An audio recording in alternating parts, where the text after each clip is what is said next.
कौन थे राणा अमर सिंह? इतिहास का वो योद्धा जिसे हमारी स्कूली किताबों में एक डरपोक और अयोग्य राजा कहकर पढ़ाया जाता है। पर वो तो ऐसा करारा योद्धा था जिसने अपने जीवन के अंत तक विशाल मुगल सत्ता को कसकर मार लगाई। पर आज इस महान देशभक्त सपूत की पूरी कहानी सुनकर आप ही तय करिएगा, राणा अमर सिंह डरपोक थे या बहादुर। दोस्तों, इस वीडियो को पूरा जरूर देखिएगा। चलिए शुरू करते हैं। महाराणा अमर सिंह जी का जन्म 16 मार्च सन 1559 में चित्तौड़ में हुआ था। उनके पिता मेवाड़ के महाराजा महाराणा प्रताप थे तथा माता बिजोलिया ठिकाने की राजकुमारी अजबदेव पव्वार थी। अमर सिंह जी महाराणा प्रताप के 22 बच्चों में से सबसे बड़े राजकुंवर थे। राणा अमर सिंह भी महाराणा प्रताप की तरह ही वीर थे। उन्होंने मुगलों से 18 बार युद्ध लड़ा और हर बार उन्हें धूल चटवाई। अमर सिंह जी के समय दिल्ली का सुल्तान जहांगीर था। वो भी अपने पिता अकबर की तरह मेवाड़ को जीतना चाहता था, पर राणा अमर सिंह जी ने हर बार उसकी सेनाओं को परास्त किया। एक बार अकबर ने जहांगीर को एक विशाल सेना देकर मेवाड़ पर भेजा, पर राणा अमर सिंह जी ने जहांगीर को कसकर मार लगाई और उसे मेवाड़ की सीमा से बाहर धकेल दिया। इस तरह जहांगीर मेवाड़ की विफलताओं से परेशान होकर बंगाल की तरफ बढ़ गया, जिससे अकबर उससे बहुत नाराज हो गया और उसकी जगह खुर्रम को अगला बादशाह बनाने के लिए तैयार हो गया।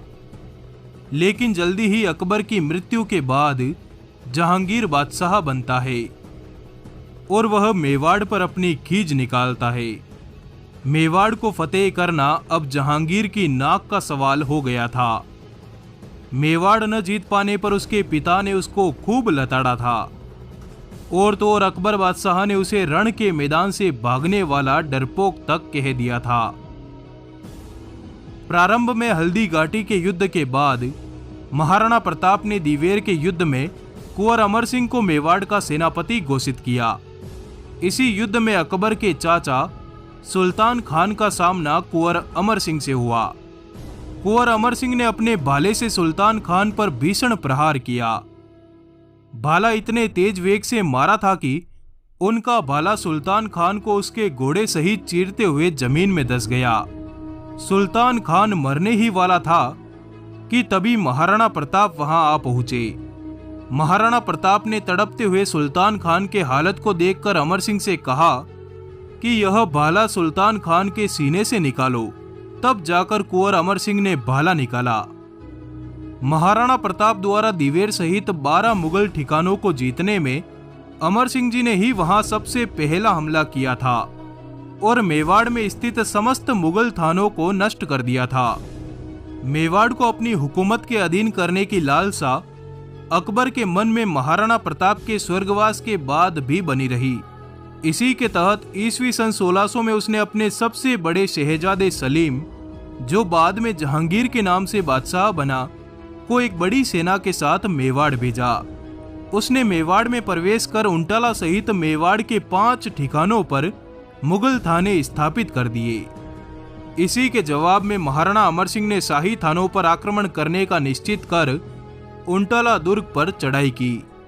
इस समय तक महाराणा की सेना के हरावल पंक्ति में चुंडावत ही रहा करते थे, लेकिन इस युद्ध में सक्तावत और चुंडावत वीरों द्वारा जान देने की अनोखी होड़ और उनकी अदम्य वीरता ने उंटाला के इस युद्ध में आसानी से जीत दिलवा दी।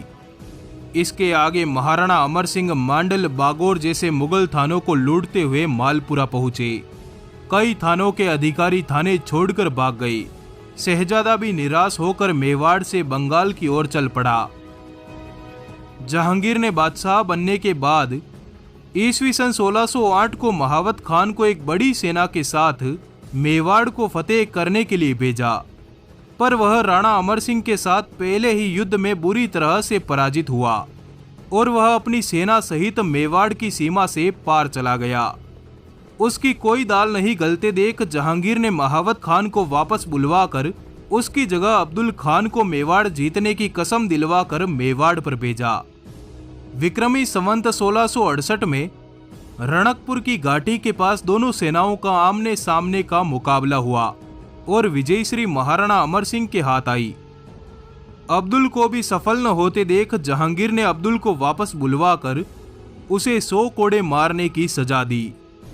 हर बार मुगलों की पराजय से तंग आकर अब जहांगीर ने राजपूत को राजपूत से भिड़ाने की कोशिश की और इसी के तहत ईस्वी सन 1611 में वासु तंवर को एक विशाल राजपूत सेना के साथ मेवाड़ को विजयी करने के लिए भेजा। परंतु राणा अमर सिंह राजपूत राजा को अपने ही भाइयों के विरुद्ध लड़ते देख अत्यधिक उग्र हो गए। एक बार फिर भीषण युद्ध हुआ और राणा के हाथों वासु तंवर मेवाड़ की सीमा पर शाहाबाद में मारा गया। इस बार पुनः मेवाड़ी वीरों ने अपने स्वाभिमान का भगवा ऊंचा रखा। मुगलों के साथ मेवाड़ का संघर्ष राणा सांगा के काल से लगातार चलता जा रहा था। ये तीसरी पीढ़ी थी जो युद्ध भूमि में एक दूसरे का लहू बहा रही थी। वर्षों तक लड़ाइयां लड़ते लड़ते विश्वस्त राजपूत सरदार दिन प्रतिदिन कम होते गए। कई बुद्धिमान सेनापतियों की वीर गति से मेवाड़ी सेना कमजोर होने लगी थी, जिसका परिणाम ये रहा कि उनके सरदारों की अपनी इच्छा और उस समय की स्थिति के अनुसार राणा अमर सिंह को अपनी आंतरिक इच्छा के विरुद्ध बादशाह जहांगीर से संधि करनी पड़ी और मेवाड़ के 800 सालों के इतिहास में पहली बार किसी सूर्यवंशी राजा ने मुस्लिम सत्ता से संधि कर ली। परंतु यह संधि सम्मानजनक थी, जिसके तहत मेवाड़ के किसी भी राजा को दिल्ली के दरबार में जाकर सलाम करने या घंटों तक बादशाह के सामने खड़े रहने का अपमान सहन नहीं करना होगा। मेवाड़ के कोई भी राणा न तो अपनी बहन बेटी का विवाह मुगलों से करवाएंगे, न ही वे किसी मुगल राजकुमारी से विवाह करेंगे। मेवाड़ के किलों और ठिकानों पर सूर्यवंशियों का ध्वज ही लहराएगा, मुगल ध्वज नहीं लहराएगा। मेवाड़ में हिंदुओं को उनका धर्म बदलने, मंदिरों को ध्वस्त करने के लिए बाध्य नहीं किया जाएगा। पर फिर भी महाराणा अमर सिंह को बड़ा दुख हुआ। वे पूरी तरह से टूट चुके थे। मेवाड़ की आजादी के लिए अपने जीवन में इतने युद्ध लड़े, भूखा प्यासा एक स्थान से दूसरे स्थान भटकता रहा। कभी घास की रोटियां खाकर समय गुजारा, कभी पत्थरों पर सोकर रातें निकल गई। क्या अब सूर्यवंशी सिसोदिया, जो मल्लेच्छों के जन्मजात शत्रु हैं, अब उनके दर के नौकर बन जाएंगे? इन्हीं चिंताओं में राणा अमर सिंह ने मेवाड़ के राज कार्य अपने पुत्र कर्ण सिंह को सौंपकर एकांतवास में रहने चले गए। वे कई सालों तक भगवान एकलिंग जी से क्षमा मांगते कि उन्होंने मुगलों को अपना अधिपति मानकर अपने कुल को कलंकित कर दिया। महाराणा अमर सिंह जी ने मेवाड़ की आजादी और अपने कुल के स्वाभिमान के लिए महाराणा प्रताप से भी अधिक लड़ाइयां लड़ी, परंतु अपने जीवन काल के अंत में बादशाह से सुलह कर लेने के कारण हिंदुस्तान में उनकी ख्याति वैसी नहीं हो पाई जैसी कि उनके पिता की थी। दोस्तों, महाराणा अमर सिंह के इतिहास से जुड़ा यह किस्सा आपको कैसा लगा बताइएगा कमेंट बॉक्स में। इस वीडियो को लाइक करना ना भूले। आगे हमारे साथ जुड़े रहे। आपका आभार, धन्यवाद।